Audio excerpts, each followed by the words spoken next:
Hello, Ian here, and welcome back to Darkstorm Rising. There's been a little bit of a hiatus. We've been really busy at work, also been busy in my personal life, so I've just had to have a little bit of a gap before I've done any more filming, but now we're back, and back with a project. So the project is going to be doing a Carnifex Brood. I've already prepared a couple of little guys over here.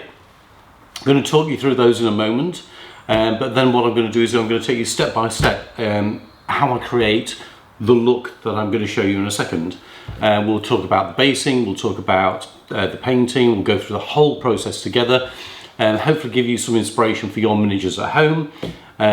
So without further ado, let's get a bit of a closer look. So I'll talk you through the models just a little bit. Let's try and get a nice close view of it. So here's a standard Carnifex with his bioweapon. What I did was I've changed mainly the head, which I'm sure you can see. I really wasn't 100% happy with the original head, so I've stolen this guy from a Tervigon Trigon model. Now the good thing about the Tervigon Trigon model is that it is two things. So actually if we steal this head, we can still build the other creature. So that's quite nice. It means nothing's going to waste, and we actually get a really groovy looking Carnifex as a bonus. So I'm going to show you how I've gone about doing all of the basing, how I've created the structure there, how we've got it mounted. We'll go through all of that in a second as we build a new model. I've also created another Carnifex, an old One Eye. With this one, I've actually stolen the claws from the Haruspex model, which I think just make it look so much beefier. I've also added some texture on the claws, which I'm going to make him look old and gnarled as well, sort of here and there on the plates. You can see that I've added those in. Again, very similar basing technique to the other model, which I'm going to go through with you. And again, the same head. Love this head on the Carnifex. So I'm going to build exactly the same type of thing again. On a standard Carnifex, I'm not going to use quite so big claws. Again, on the Tervigon Trigon model, there's some nice claws on there that are very slightly bigger than the standard Carnifex ones. So we're going to use those as we build our next model. So what we'll do is we'll grab our Carnifex Brood box and we'll open that up. And we shall grab a Carnifex model. So what I will do over the next few moments is I'll take these off the sprue, we will clean them up, and then the other thing we'll also do is the parts that I require out of the Carnifex model, we'll take those out. It's going to be this head and these claws. They are very slightly larger than the Carnifex ones, and the head's just beautiful. We'll need a little bit of modification to fit to the Carnifex, but we'll go through that step by step with you in the next step. Okay, so we've got the pieces more or less finished now. They're looking a lot tidier. Simply what I have done is use some clippers just to take them off the sprue. Where you don't quite accurately take the pieces off, sometimes you leave like little lumps behind, and you can just smooth those off like that and then backstroke them flat. When you're looking at the mold lines themselves, it is literally just a case of going backwards with the scalpel and just smoothing things out, working your way around the model, keeping things tidy. I've now just got to take the bits that I want off the Carnifex model, do those, and then we can get to putting it together. All right, on to that next. Okay, the pieces are starting to come together. We've got the main carapace here. As you look at the top of the carapace, there are some quite marked mold lines here.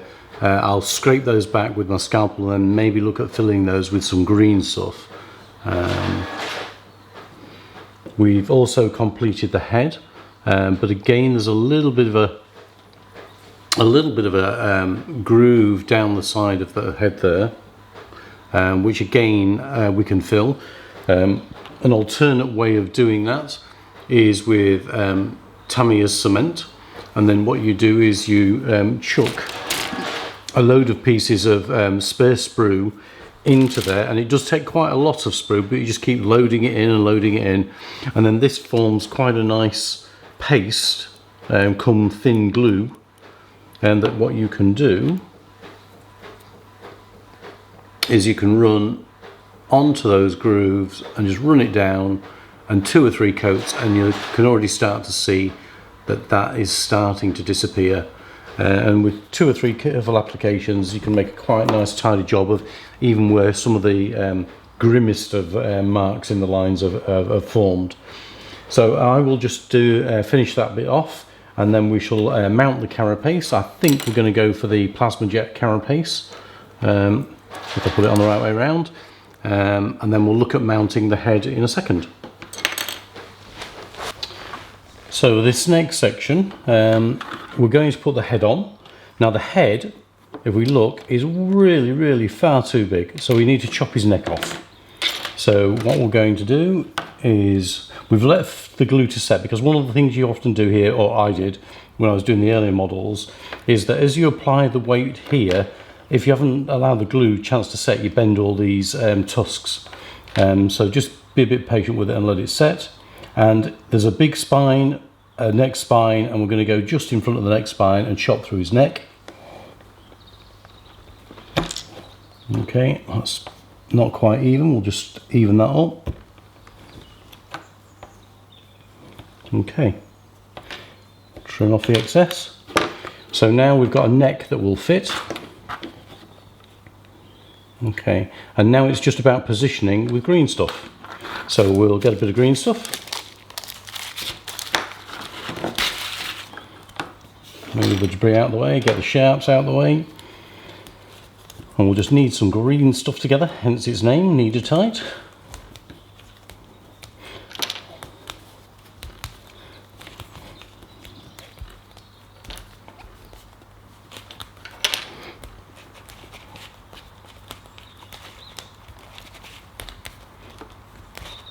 Just move a bit more of this rubbish out of the way. Okay, so that's obviously starting to change the right colour. And what we'll do is we'll just get a ball of it and stick it in the hole in the back here and smooth it round so it's a fairly even mass. And then that literally just gets plonked.